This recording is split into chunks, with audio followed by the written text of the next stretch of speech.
मसीह यीशु में आप सबको सलाम। आज हम देखेंगे कि हमें अपनी मर्जी नहीं, खुदा की मर्जी को पूरा करना है। और खुदा की मर्जी हम कलाम मुकद्दस के मुताबिक ये देखेंगे। कलाम मुकद्दस में जो लिखा हुआ है कि हमें खुदा की मर्जी को पूरा करना है।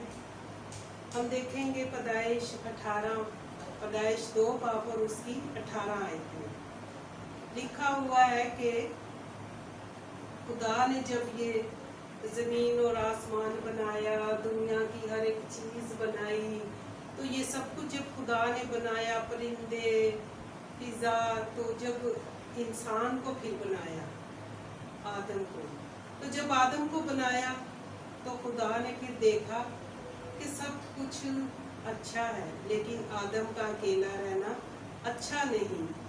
मैं इसके लिए इसकी मानिंद एक मददगार इसके लिए बनाऊंगा।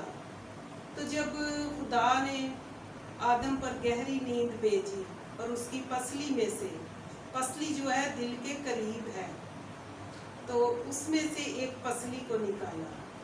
आप देखें, जब कोई छोटी सी भी सर्जरी करता है तो कितनी तकलीफ होती है, उस जगह को सुन्न किया जाता है। और ये पसली निकाल के जब ऑपरेशन करता है तो किसी की चीज़ की ज़रूरत नहीं पड़ती, किसी दवाई की ज़रूरत नहीं पड़ती। तो जब खुदा ने उसकी पसली में से, आदम की पसली में से एक पसली निकाली और उसके लिए उसकी मददगार अम्मा हवा जिसे हम कहते हैं, उसको बनाया। तो जब उसको बनाया तो आदम ने देखा और आदम ने इनकार नहीं किया। आदम जो है खुश हुआ, उसने देखा और कहा कि अब ये मेरी हड्डियों में से हड्डी और मेरे गोश्त में से गोश्त है, तो वो उसे देखकर खुश होता है। इसी तरह हम देखते हैं दुनियावी तौर पर भी, जब वालिदैन उनके बच्चे बड़े हो जाते हैं तो फिर वो फिक्रमंद होते हैं, कहते हैं कि हमारे बच्चे जो है बड़े हो गए हैं, हमें इनकी शादी करनी चाहिए।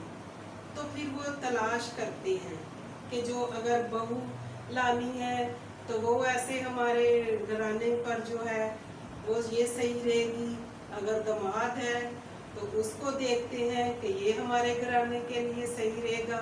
तो इसी तरह जब खुदा ने आदम को बनाया तो उसने भी देखा कि आदम अकेला है, तो इसका अकेले रहना अच्छा नहीं, तो फिर खुदा ने उसके लिए उसकी मददगार एक बनाई और आदम भी खुश हुआ, उसे खुशी के साथ कबूल करता है। तो आप देखते हैं कि हम सब जो हैं उन्हीं की औलाद है। तो ये जो है यहाँ पर देखते हैं हम कि आदम जो है खुदा की मर्जी को पूरा करता है, अपनी मर्जी को नहीं पूरा करता। तो वो खामोश रहा, वो देखकर खुश हुआ। इसी तरह अगर हमें कोई खुदा काम दे, ये नहीं कि हमें पता नहीं चलता, जो शैतानी काम हो उनका भी हमें पता चलता है हमें कि ये काम सही नहीं है, हमें ये सही नहीं करना चाहिए। तो इसी तरह हम देखते हैं यूना की कहानी। यूना को जब खुदा ने कहा कि तू तरतीस को जा और जहाज में जाके सवार हो, तो वो जो यूना होता है वो खुदा की मर्जी को पूरा नहीं करता, वो अपनी फिक्र में लग जाता है, वो किराया देकर जहाज में सवार हो जाता है।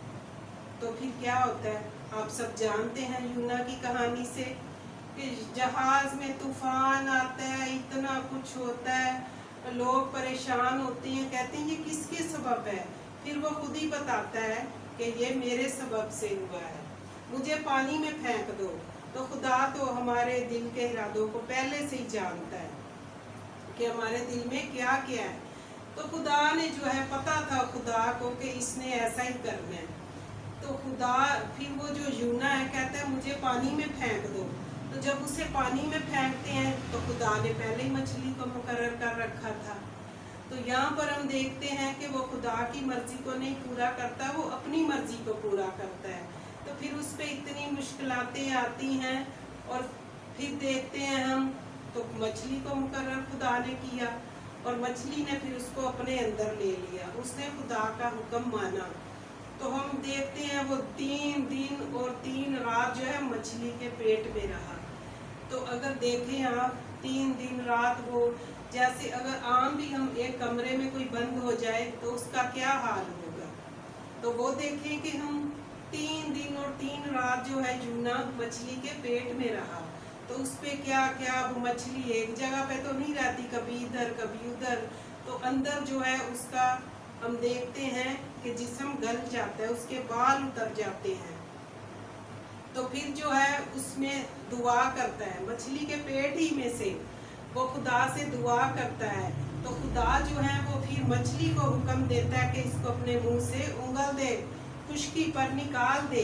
तो मछली जो है फिर खुदा का हुक्म मानती है और उसे खुश्की पर निकाल देती है अपने मुंह से। तो यहाँ देखें हम, फिर वो खुदा उससे हम कलाम होता है फिर वो खुदा की मर्जी को पूरा करता है जहाँ उसे खुदा ने भेजा था, जिस इलाके में, जिस मुल्क में, फिर वो खुदा की मर्जी को पूरा करता है और वहाँ पर जाता है। तो फिर खुदा की मुनादी करता है और खुदा की, ताकि फिर जो है खुदा का कलाम पूरा हो। तो फिर जो है वहाँ पर खुदा उसे फिर संभालता है। आप देखते हैं कलाम मुकद्दस में इतना कुछ हमारे लिए लिखा हुआ है, हमारी नसीहत के लिए। जब हम इसे पढ़ते हैं, रोज़ सुनते हैं, तो कुछ नया सीखते हैं, कुछ नया हम सुनते हैं। ये बचपन ही से हम कलाम सुनते आ रहे हैं, अभी भी हमारी ज़िंदगियाँ वही हैं। हम फिर भी खुदा की मर्ज़ी के मुताबिक अपनी ज़िंदगियाँ नहीं गुजारते। हमें खुदा की आवाज़ को सुनना है, खुदा के कलाम के मुताबिक हमें अपनी ज़िंदगियाँ गुजारनी है, ताकि जब हमारा खुदावंद यीशु मसीह आए तो हम उसका इस्तकबाल कर सकें। आज के कलाम के वसीला से खुदावंद आप सबको बरकत दे। आमीन।